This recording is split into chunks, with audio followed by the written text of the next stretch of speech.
covered. Thank you. Moving on to section 11, public comment.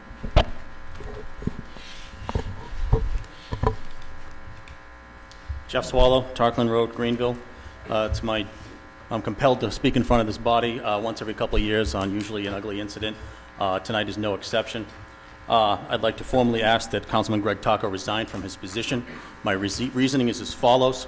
You were in attendance at when the phone calls were made to Councilman Hawkins, Councilman LaGreca, and Councilwoman Alba.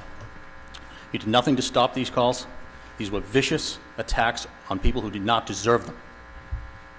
Call me old-fashioned, but when these kind of calls and the language that was used against Susie Alba, they become more egregious. If that wasn't bad enough, the fallout from this I find even worse.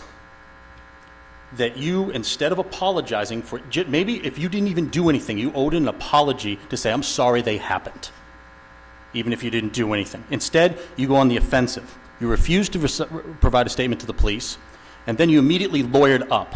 I don't understand what you have to hide. If you just apologized for the incident, maybe it would be over. Instead, you lawyered up. You subscribe to the Karen Hill approach to legal proceedings. If you don't know who Karen Hill is, her approach is shut up and call the lawyer. And that's from the movie Goodfellas. So I suggest you watch that.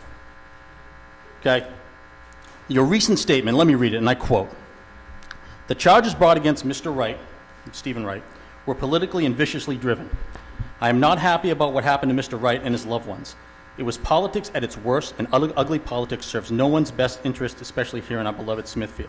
The last statement I agree with. You're not happy about what happened to Mr. Wright. What happened to Mr. Wright was of his own doing. He made those phone calls. Fact, he pled no contest, which is guilty, to making those phone calls. So to defend him and not apologize to Mr. Hawkins, which I don't understand how he can stand up there on that dais with you, it boggles my mind. And how dare you accuse them of anything other than being victims? Let's just say they were politically motivated. Whose fault is that? Did Mr. Hawkins and Miss Alba, did they make Mr. Wright make those phone calls? I don't think they're that clever, no offense. That's okay. So you're suggesting that Mr. Wright was a pawn in their game for a political gain on their own part. I don't connect the dots on that at all. And you're the one that's playing politics. And speaking of that, your disaffiliation with the Democratic Party I find disingenuous at best, and I don't care if you're a Democrat, Republican, Independent, Communist, Socialist, I don't care. But you ran as a Democrat, and now you're being disingenuous by abandoning that. That was the platform that got you elected. This tells me when you're disaffiliating, it's all about you and not the people that elected you. And to paraphrase Tom Ward from his editorial in the Valley Breeze a couple weeks ago, there's nothing to see here. I disagree. I think it's the tip of the iceberg, and since then you've disaffiliated, so there's more to see here. As fair warning, Sean Clow, you're next. Go ahead. All right. This type of stuff has no place in this town. We need to move on. These things should never happen, and we need to move on from this stuff. I have no illusions about what I'm asking for is going to be fulfilled. You are not going to resign. I know that. I'm not that stupid. But I will not be able to respect myself if I don't ask you to formally resign from your position. You don't have the maturity to handle this, and I formally submit that you resign from your position.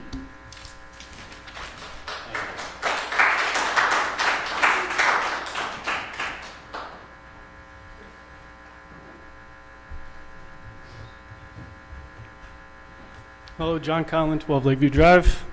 I attended the last previous meeting expecting the same thing. You know, I got an 11-year-old and 12-year-old at home. They do not make crank phone calls. You're 26 years old. Be a man. I think you should resign. I wouldn't do it. My kids won't do it. The language, if you ever use that language that they use with Susie, I would come find you guys. It's unacceptable. I'm asking you to resign. You don't deserve the position you're in. You think you're above the law.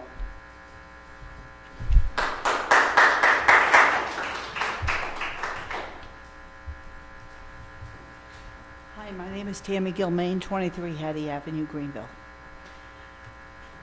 Greg, you came to my house. I voted for you. I feel like at least you owe Susie and Mr. Hawkins an apology. I have two daughters, 27 and 23 years old.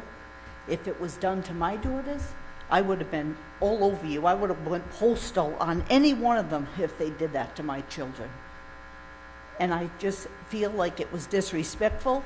If it was me who it was, if someone did that in front of me, I would have been on the horn right away and calling these people and saying, look, this guy did this to you. I'm sorry. I wasn't part of it. But you know what? He handed out a phone number. Yous were both there. Yous admitted it. At least you could do is say, you know what? Smithfield, the town of Smithfield, yeah, we were there. And I'm sorry for what happened. And I apologize. But nobody did.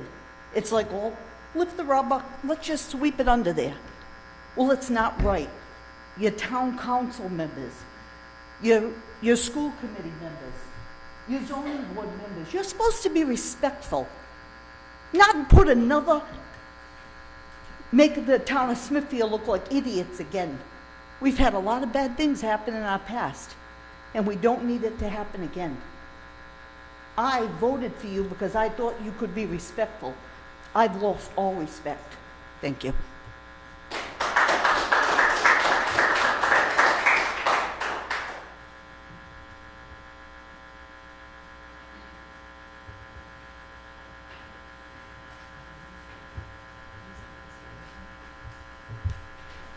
Susan Esposito, 66 Stillwater Road.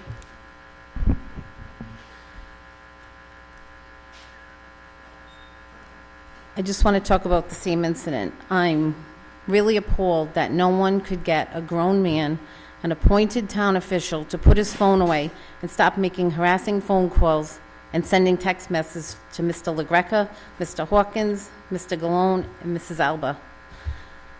What was said to Mr. LaGreca and Mr. Alba is truly offensive to myself and other taxpayers in this town. I am also appalled that not one of these gentlemen has apologized for these actions. I have not seen or heard one letter of apology from any of them. I have seen plenty of people defending their actions, and one letter stating that it should be left to junior high school kids, this type of behavior. I do not believe junior high school kids in this town would be doing this and not expect to be reprimanded and not being asked to apologize if they were caught doing this. I am extremely disappointed and upset and expect that all those present that night issue apologies. I also believe the appointed officials be asked to step down and be replaced with individuals who will represent the town of Smithfield in a positive light. I also have another comment to make about another situation. On June 16th, my son, Robert Esposito III, graduated from Smithfield High School. He worked extremely hard and was an honor roll student, student athlete, and freshman mentor. He was a member of the National and Rhode Island Honor Societies and graduated number 42 in a class of 165 with a GPA of 93.6. He worked extremely hard for this. Graduation night was a very emotional time and a proud moment for me. The only one who wasn't present was my father, which he was very close with my son. My family and the rest of the students and family members in attendance at Bryant University. But one thing standing out in my memory that I can't seem to get past was the school committee chairman's speech. I thought it was an inappropriate place to be discussing the 21 flavors of vodka the students would be tasting when they went to college, and how happy he was when he went on a college tour with his parents and went to a dry dorm and there was beer on the desk when he went in the dorm, and was happy to see it. I think he should apologize to the class of 2015 and their guests for the inappropriate speech, because that's one thing that is still sticking out in my mind after 12 years of my son going to school. He's a very good person. He has good character. He's a good role model. And the disappointment in some of the people who were at that house, and one person in particular, he's very disappointed in you, Greg. You were a good role model to him. And for you to be in that house doing this stuff is very hurtful. That's it.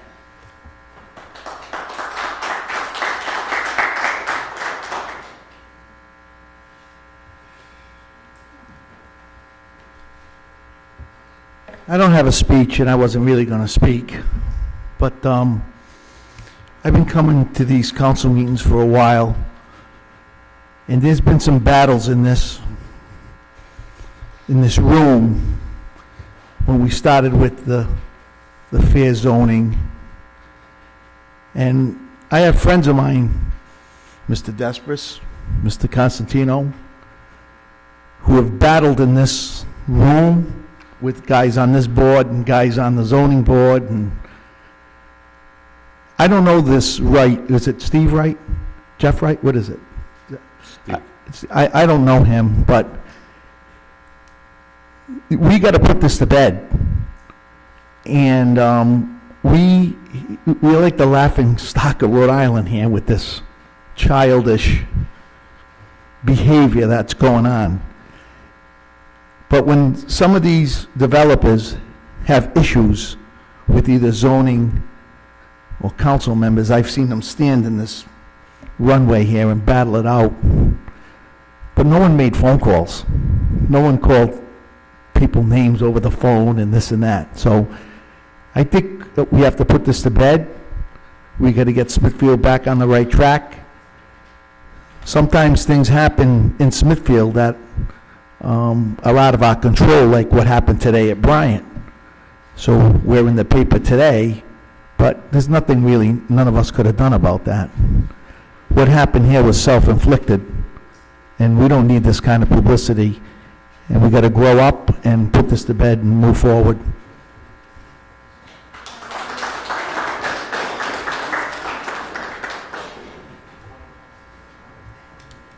Ryan McNeilis of 9 Rosewood.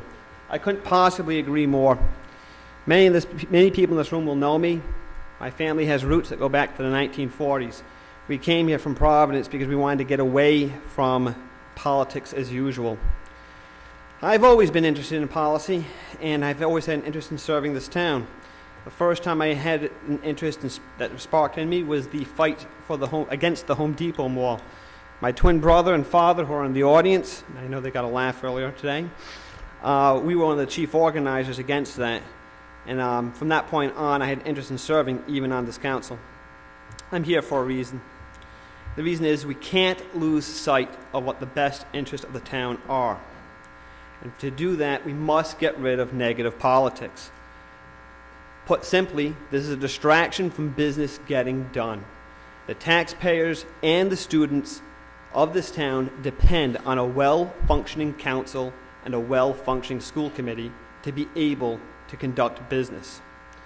The entire deterioration that we have seen over the last month or so is caused by the sinister actions of a few behind-the-scenes players who are out for their own political gain at our expense. Now let me be very clear. It is not necessarily the people sitting here on this stage today. It is the people pulling the strings behind them.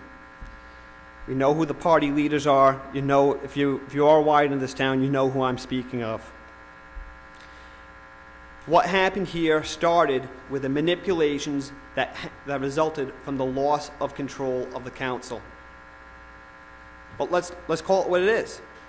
If you violate the law, there are consequences. If you violate the town charter as a public official or a public appointee, there are consequences.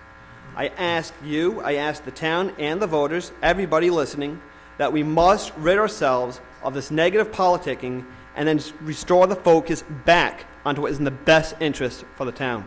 Thank you.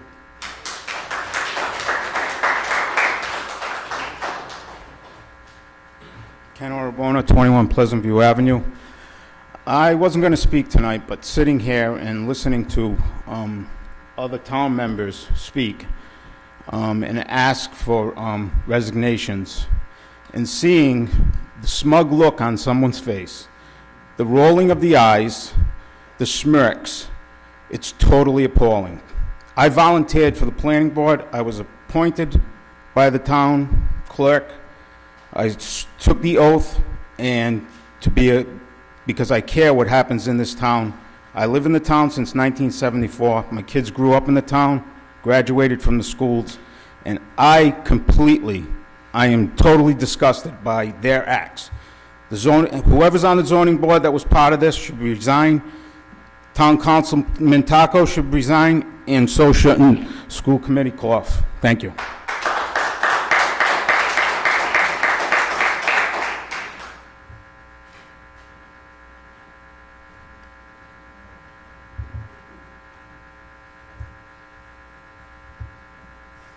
Good evening, Mr. President, members of council.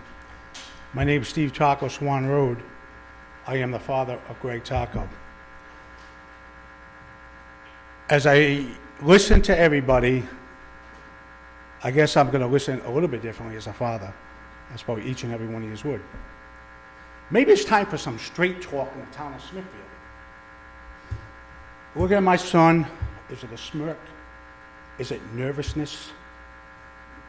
His mother died. They took out her head to try to save her life with brain cancer. So when you think he's disrespectful, he was probably wrong.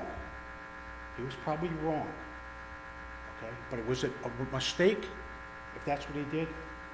Yes, it was. Okay? He should have got up. He should have left. Okay? But let me tell you about the town of Smithfield politics. I'm not Donald Trump, so please, obviously, don't mix that up. But there's a lot of subculture here that goes on, that a lot of people behind the scenes are pulling the strings and playing games. You know they're playing games against? The taxpayers of the town of Smithfield. Each and every one of you. Okay?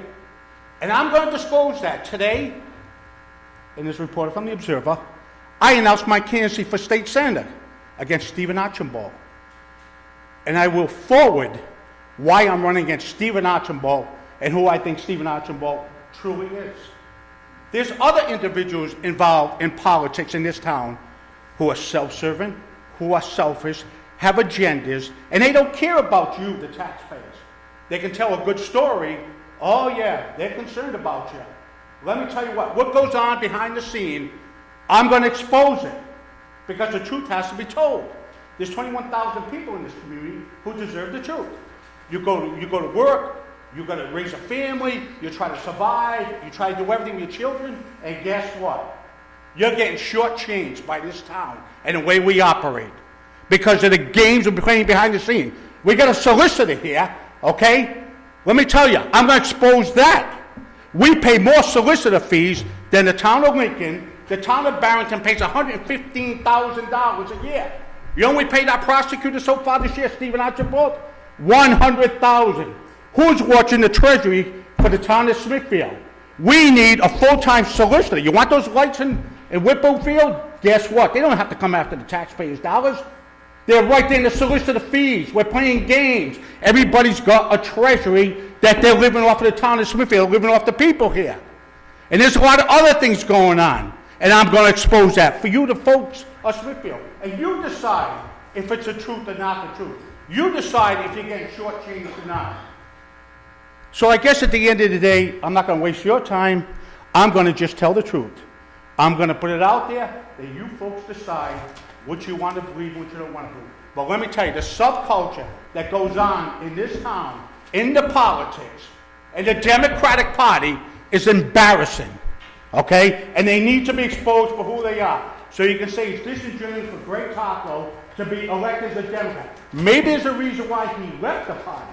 Sometimes there's a reason, there's a philosophy, okay? And maybe when the facts come out, you as a taxpayer may tilt what you're thinking may be.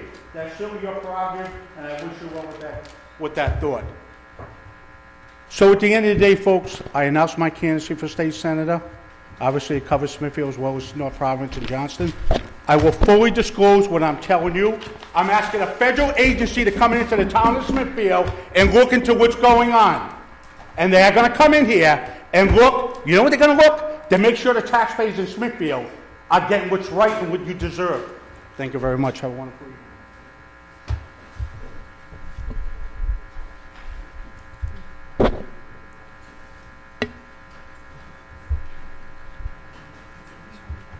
Oh, yeah.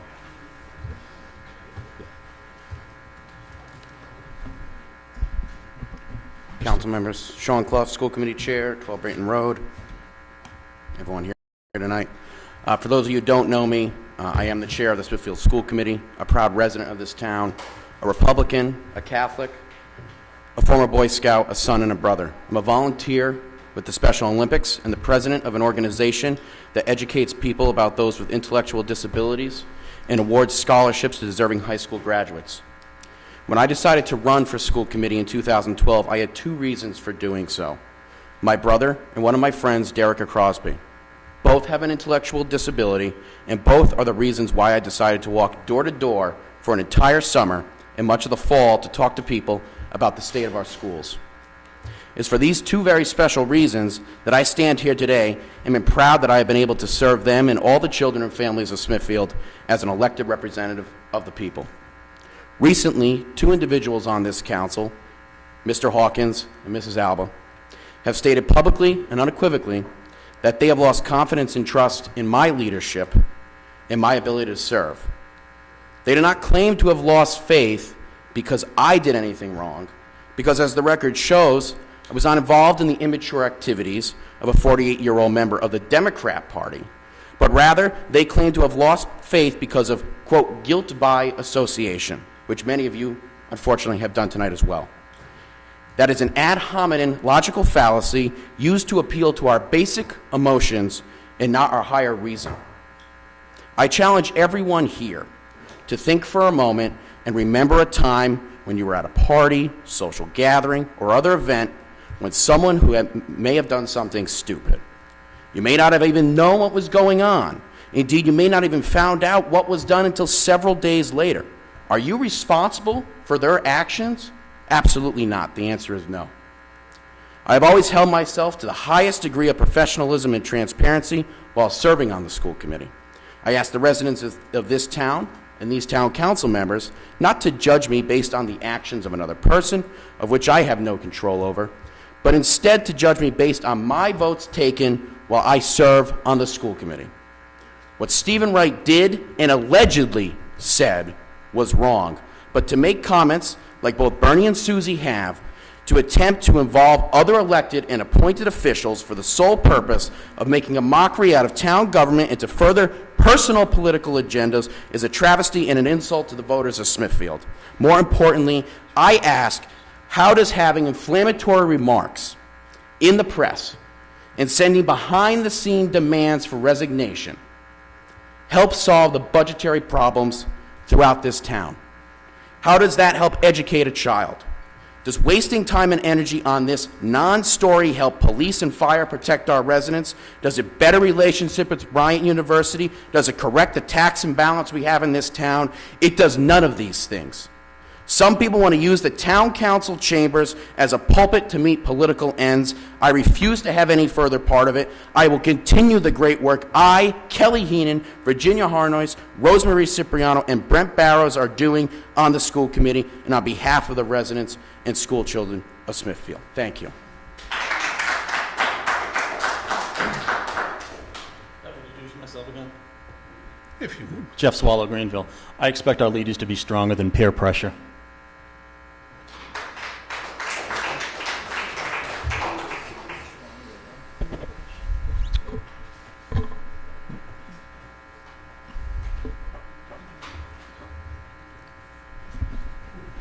Richard Poirier, Stillwater Road. Council President, members of the council, members of the public. I've spoken before this body many times. I've spoken on the other side of the table. My estimation of this situation is it's an atrocious violation of justice to pin the blame for something one individual does on people who happen to be on the same piece of property at the same time. If anybody were to apologize for something that they didn't do, that would be disingenuous. That would be criminal in my mind, to say, I'm going to take responsibility for what so-and-so did. This whole process of guilt by association is a cancer on this society in Smithfield. You start blaming people because of their associations, you start getting in trouble. This is the way people exercise their prejudices. They say, okay, this crime was committed by a minority, so all minorities are no good. And this is a trap that people fall into all the time. It's an easy trap to fall into, but it's dead wrong. We see it all the time. And for that reason, I think that we need to back up all those people who've made claims that they know what happened at that particular gathering and who weren't there. They're lying. It's plain and simple, they're lying. I've read the police report.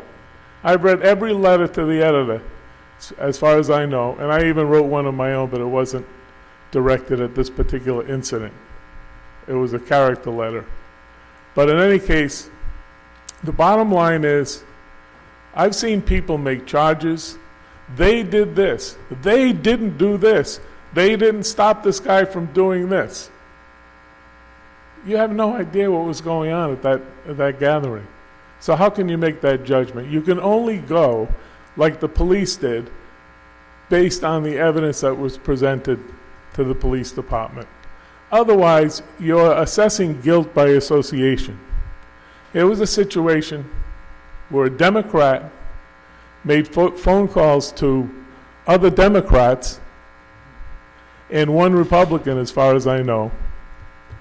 And one gentleman got up here and said, well, this is all because the Republicans lost the control of the council?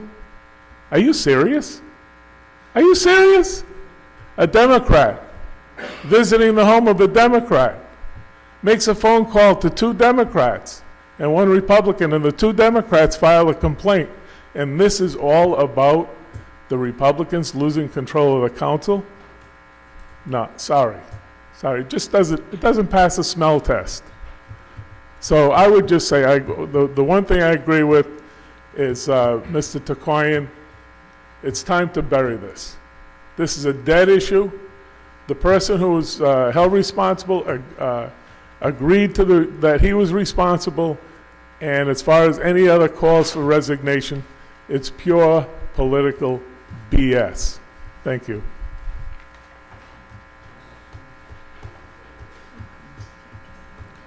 Jeff Swallow, Greenville. I just want to know who said this was Democrats against Republicans. I didn't hear any of that in the testimony and anything that's been said.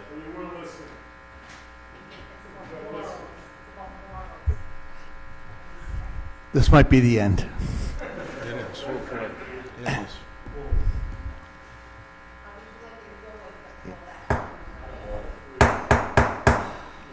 In life, we make choices. And when we make a choice, we have to live by the consequence. 23 years ago,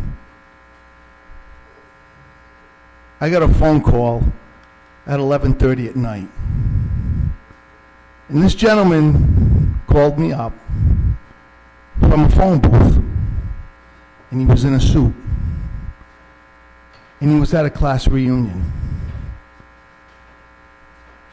And at that time, this young man was in the process of becoming a Rhode Island State Trooper.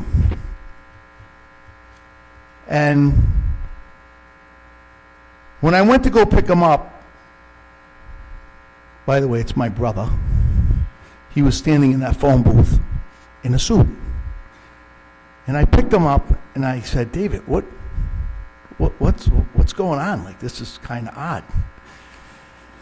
He was at a class reunion, and it was getting ugly. And there was two people at that class reunion who were running to become state troopers. One stayed. One went to a phone booth and called his older brother. The one who called his older brother retired as a major in the state police. The one who stayed never got on. So he made a choice to leave, call his brother to come pick him up. And there's some people at that party, or whatever that gathering was, who didn't make that choice. And now they have to live by that consequence. And I don't mean you, Greg, but I mean, some of the other people who were there. Good night.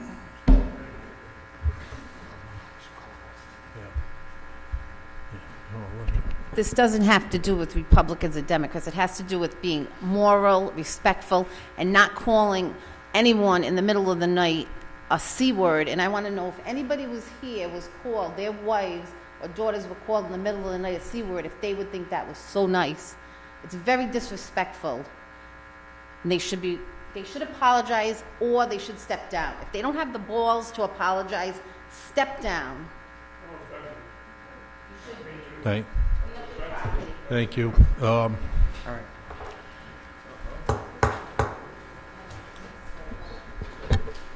Steve Taco, Swan Road. If I can just ask one question. Of everybody in this room, have you ever said a word? Have you ever said a sentence? You ever have a conversation in all the years you've lived on this earth that you say, man, would I like to have that one back? Would you like to have the chance to say, let me redo it? I met Steve Wright once. I met him at dinner. I thought he was just a class act. He runs a very successful business, has a large family. Was he wrong? He was wrong. Did he admit it wrong? Yes, he admitted he was wrong. But you know what? There's more to this than just that phone call, and that's what I allude to. That it didn't have to get there, and maybe it didn't have to get to the point where somebody says they don't trust everybody in government. To me, that's a far reach. Because maybe what could have happened after reflection, whether boys be boys, girls be girls, or however it is in life, we all have our moments, and we all wish we could take something back. Maybe it could have been a different outcome handled privately, with a private apology, and you move on. But because there's so much baloney going on in the politics in this town, that became an escalated situation that people took advantage of. So it wasn't just that conversation, that meeting. It was more in depth than that.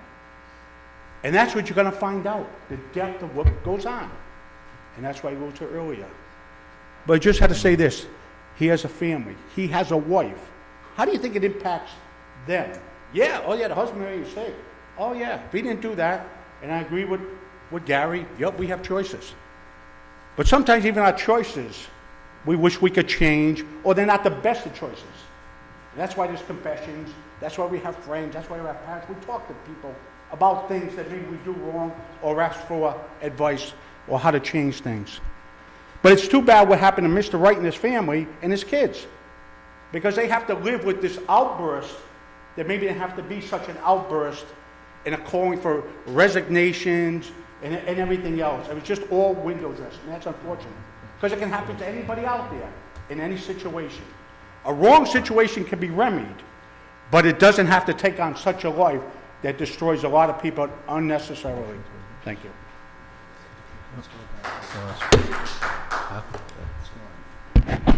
Joe O'Connor, Apple Tree Lane. I had no intention of speaking tonight until the last remarks. And I want to specifically address just one portion of what Mr. Taco just said, that Mr. Wright has a family and they're being brought through this process. Well, I was an elected official for 45 years, and I was a recipient on a number of occasions of these type of phone calls. I had a family. Mrs. Alba has a family. Mr. Hawkins has a family, Mr. LaGreca has a family, and they, under any circumstances, should be subjected to this type of bullshit.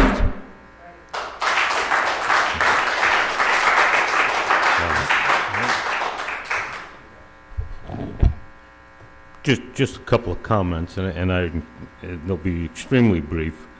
I think it's important that people speak their minds and on both sides of the issue, and that dialogue is appreciated, because the only way to get past this is just get it on the table, deal with it, and go forward. And I think what Mr. Tacoyan said is probably the most important thing we can do. Smithfield elected 5 individuals. It's up to us to determine how we're going to work together. We're here to serve the town of Smithfield, and that should be our focus. What happened was unfortunate, extremely unfortunate.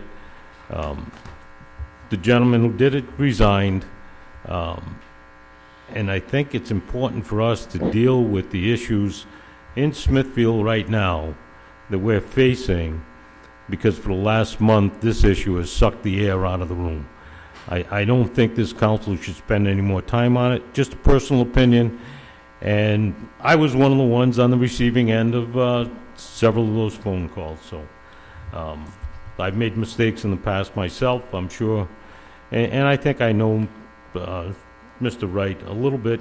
They're probably a little better than most people. I guarantee you this man is extremely sorry for what he did. I think it's time to move on and worry about what we have to do in the town of Smithfield, both in the school department and on this council stage. But again, I think it's very important that everybody had an opportunity to speak their mind, because it's the only way we're going to get past this. On that note, if you'd like, move to adjourn. There weren't any votes taken in executive No. session. Exactly. Motion's been made. Please? No, not yet. Absolutely. Mr. President, council members, and folks in the audience. My name is Joyce Stevens, and I live at 100 Orchard Meadows Drive in Smithfield. And I moved out of Providence 10 years ago, and I thought I left all this behind, but I didn't. Because what I have witnessed here in the last year of attending the planning board meetings and the town council meetings, let me tell you something. Providence looks like a choir boy compared to what I have seen here. And you talk about apologies, okay? I have gotten up here because I felt very strongly about a development that was going to be built. And some of the town council members, they ignored about the safety issues, the wetlands and everything else, and they were smirking at me as they sat up there. Did I ever call for their resignation? No, I didn't. They are elected officials, and we have no right to ask anybody to resign, because it's only a handful here who elected these people. We don't have that right. How many people did you say are in this town? What's the, you just said how many live here. 21,000. Okay, 21,000. then if he won the thing, I'm just saying, if he won, right, you have no right, anybody in here, to ask him to resign. It goes by the elected officials. And there's another saying. I'm 74 years old, and I set the pace for business women 50 some odd years ago. And if you want to hear the names that I was called along the way, do you know what? Let he who is without sin cast that first stone. There isn't one of you sitting here who haven't been out there and got out of hand, all right? And if you are, then you come up here and you defend yourself. That's one thing, all right? And nobody in this room tonight has the right to ask for his resignation. Why do you want his resignation? A lot of times because he didn't vote with the Democrats, all right? Because the kid had the right idea. He knew that you don't put condos where it's in the area where the FAA said the safety zone there, when a plane goes down, where those 24 condos are on that Gulf range, that's where the plane will crash. And he didn't vote for that. You voted for it. You voted for it, and Miss Alba voted for it. 3 people voted for it. Maxine Cavan is the one that did all the homework. She brought up all the questions, and she asked to have another hearing when the second FAA report was introduced about the ground safety. And she was denied because the solicitor, Mr. Galone, sitting here, he advised the council not to have another hearing. And they intentionally orchestrated another thing here. They had all this confusion when the vote was coming in the prior time, so nobody really understood that there wouldn't be another hearing. So we talk about not being honorable, not being this. Well, what do you call what I have experienced here for the last year? And that's why I come here. Every planning meeting and every town council meeting, and I sit right there and I watch them because I am monitoring them very carefully on what they do. You can laugh. You can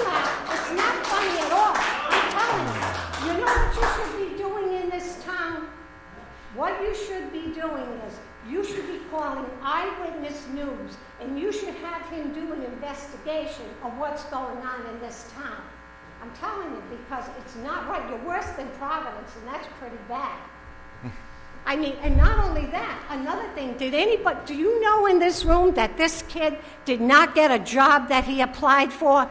Because two of our illustrious leaders, one of our current and one of our former, went down to his future boss, and they said that you shouldn't give him the job because he's no longer a Democrat, he's an independent. Now, you tell me that's fair? Ms. Stevens, you're out of No, line. I'm not out of line. That is a fact. Where's the factual? You need a factual basis to support I'll that. tell you what's factual, Solicitor. You know, residents of Smithfield... Listen. Oh, no. It's public comment. You know what? Here's Let what's us fact. finish. Here's what's factual, Smithfield. You have a state senator on the town payroll as your prosecuting solicitor. This gentleman was appointed... Who you voted for? You appointed You him. voted- I Voting is a didn't- formality. Listen, You Mr. did no Taco, vetting you're out process. of order. He owed town taxes when he was appointed. He has a you $29,000 voted for him. federal tax lien outstanding. I call for this gentleman's resignation. This whole council voted for Solicitor, him. I'm a councilman, I'm speaking. Know your place. Speak the truth. You're out of line, Councilman Taco. This is public comment.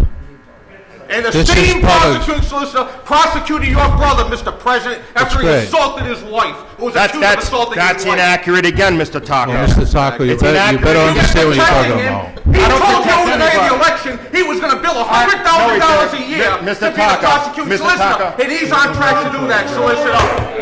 This town's being sold out to special interest developers. Detective who donated Taylor. over $20,000. He's out of order. Detective Taylor. Detective Taylor. Detective Taylor. Detective Taylor. Well, just keep all this in mind, what's going on in this town, because I know, sitting there, what I have observed. Thank you. And I know how the votes are going. Thank you, Mrs. Stevens. Can I entertain a motion to adjourn? You should resign, Mr. President. You should resign, solicitor. Let the facts come out. The people can decide for themselves at the ballot. I can't wait for the facts. That to is come, not Mr. going to Taco. happen, Mr. Taco. Do I have a motion to adjourn? Motion's been made. Do I have a second? All those in favor? Aye.